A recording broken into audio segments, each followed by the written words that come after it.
Hi Robert, nice to see you Good today. morning. Good morning to you. So I am interviewing Robert Ordever, who is the MD and HR guru of the workplace culture specialists, O.C.Tanner. They're also a multi-award winning company too. And so thanks for your time, Robert. The topic of this interview is around what you feel companies need to do to sustain and plan their workforce for post-crisis bounce back. So I've got a few questions to ask about that specific topic. But what I'd really like to start with is, this is a challenging time for everybody, and the coronavirus has caused a lot of upheaval for a lot of companies. But I'm interested to know how different your day looks like today as it did compared to what it looked like back in February, pre the crisis. Yeah, well, hugely different. I'm spending a lot less money in Greggs and Subway, that's for sure. And I'm spending a lot more time on Zoom and Teams. Lots of screen time, I think, is probably the biggest difference. My eyes are slightly blurred from the various video conference meetings that I've been on. I think the other big thing I've had to change is the structure of the way I communicate. So I'm normally someone who's buzzing around the office, kind of being with people where the work is being done and chatting and lots of informal conversations, whereas I now have to be quite a lot more thoughtful about how am I going to find time to talk to everybody? What are the things I need to cover when I talk to them? And structure is not something I've been that good at. So I've been trying to get better at structure, and I guess generally needed to be more creative and agile. Always thought that we were, as a business, quite creative and quite agile, but this has put us to the test. So we're thinking about ideas that we never thought we'd have to think about, and we're saying yes to things that back in February would have seemed strange, right? New ways of selling, new ways of servicing, new ways of working that we probably wouldn't have entertained in February. So I think in terms of how things have changed, more open-minded, more structured, and lots more video calls. Yeah, and having to wash hair more often and beards. Definitely. Definitely. I'm not. I have to say, I'm normally in a shirt, sometimes even a shirt and tie. So I'm informal. I'm more informal than I was in February, but I kind of feel like no one cares anymore. Once you've had video calls with your CEO sat on their kitchen table, or your MD sat in their spare room, kind of all of those preconceived ideas about what's important have drifted away a bit. So yeah, more informal. I should have added. So, a bit more seriously now. So, how do you think businesses should be behaving as an employer during these times of doubt and concern?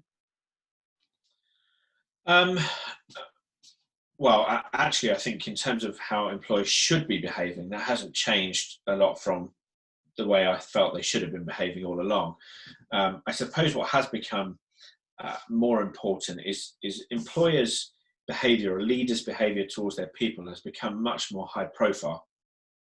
And so all of those things that we always knew were important has suddenly got heightened. If we think about now the brand image of Wetherspoons, just to give an example, or even Richard Branson, right, who on the whole does great things with people, but the way leaders have handled this crisis and talked to their employees or dealt with their employees has really had huge implications for their public image. And I think what we're seeing now is the skills and attributes and traits that we, perhaps in the HR world, always felt were important, now are important at a completely different level.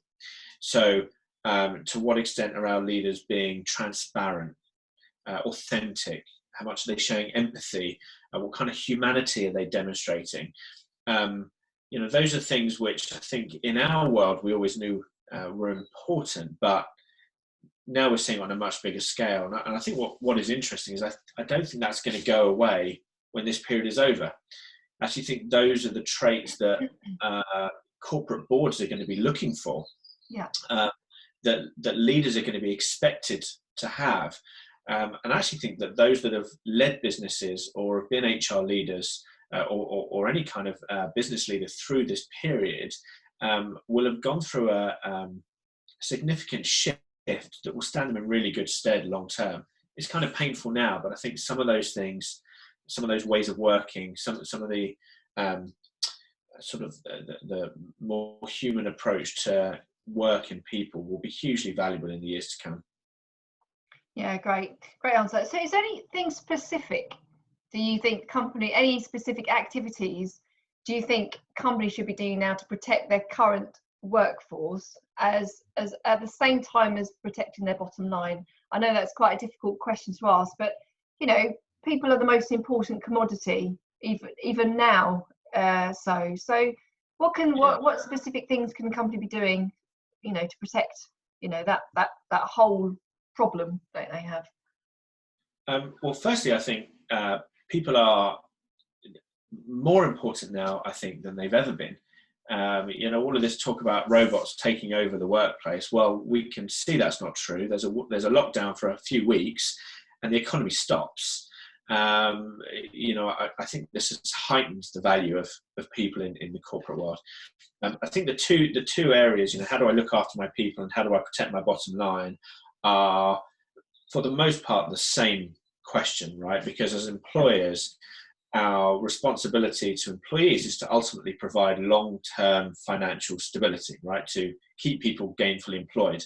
For some businesses, sadly, the impact of this is going to cause that to conflict. We look at the airline industry, or we look at businesses whose financial model puts a strain on their cash flow, for example. And we might find that in order to protect the long-term the people's jobs and everything long term, there are some painful short term things that have to happen in some of those industries. British Airways this weekend announced a number of redundancies, but that might be the right thing to do for the greater workforce in order to ensure survival and ongoing jobs for as many people as possible. So there will be a conflict for some businesses, but where businesses can afford to, I think resilience, holding on nerve, resisting the temptation to make short-term knee-jerk reactions is really important. Employees will remember how we behaved during this period, and our bounce back will require, whatever business we're in, our bounce back will require great people and will require great workplace culture. And I think there's a really nervous, tight line to be walked for a lot of businesses where it might seem like the easy thing to shed people or to lose people-related benefits or what's the word, kind of programs that they've been working really hard on. I think they're going to be so important in the future. So two things are hand in hand. Our responsibility is to provide financial stability. So hold your nerve, but ultimately lots of businesses unfortunately are going to have to make some very short-term painful decisions for a small number of employees to protect the majority. Yeah. And do you think, for the incentive and motivation industry, do you think that, or what impact do you think this has having on that industry? Do you think there will be, you think there's light at the end of the tunnel? Do you think this can be a positive outcome at the end, mid-term or long-term? I know we don't know what's going on, but I think it's a positive thing for this industry long-term, probably not so much mid-term, but potentially long-term, when everyone gets back to normal and they realise how important their people are. Yeah, I agree with you. I really do agree with you, and I think we're already starting to see it. So we have a number of, we have a wide range of clients, right? Some of them right now, because the industry they're in, are pausing activity, right? Hardly any kind of cancellation, just lots of, well, let's wait and see, let's pause. But then there's this whole other group that are saying, we've got frontline heroes, we've got people putting in, much harder shifts than ever before. our people have been amazing, right? We've transitioned to home working, or we've transitioned to frontline working in a way that we never thought was possible, and are implementing new programs and wanting to provide symbolic awards, right? So there's kind of this two approach, and I think those that are delaying and pausing as the economy picks back up will be doing even more than they were doing before. Because as we've talked about, I think the value of people, the value of human relationships has suddenly become front of mind. I think there's something very humbling for a leadership team to go through the same process as their people. We all have the same anxieties. We're all struggling with, homeschooling and setting up our desk. It's very leveling. It's very leveling, right? Our ivory towers are now our spare rooms, and our laps on our couch, and I think that's a good thing for our industry long term, right? So within our industry, there's a few strands. Okay, so those people that are helping companies build relationships with customers, clearly those businesses are going to have to work even harder at relationship building after this. And there's parts of our industry that are helping businesses build better relationships with their employees. Clearly going to have to work even harder, and not perhaps for some of the cynical reasons that we've seen historically, that it's a tick box exercise, or that it provides great ROI, but simply because it's the right thing to do. That level of empathy with each other seems to have increased. So I'm rabbiting on, but essentially I think it's a good thing for us long term. I think what we do in our industry is going to be needed after this crisis, during and after this crisis, in a way that is going to be very helpful for us. I think we're one of the luckier industries. I think the challenge for us, of course, is the industries we serve, right? If you're currently serving airlines, you're going to have a tough few months ahead. But if we, and I think most people in our industry can shift and service a number of different industries. And I think there are industries that are have more work than ever before, are under more pressure than ever before. Actually, many that are making more money than ever before. And I think if we shift to service those industries, we can ride the storm and come out stronger.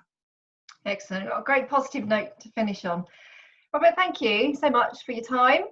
Really appreciate you answering those questions. And good luck in your full day of Zoom calls. I'm sure you've got thousands more. And don't forget to do some exercise. Don't sit in a chair all day. I will try. Thank you so much, Robert. Thanks, Heidi.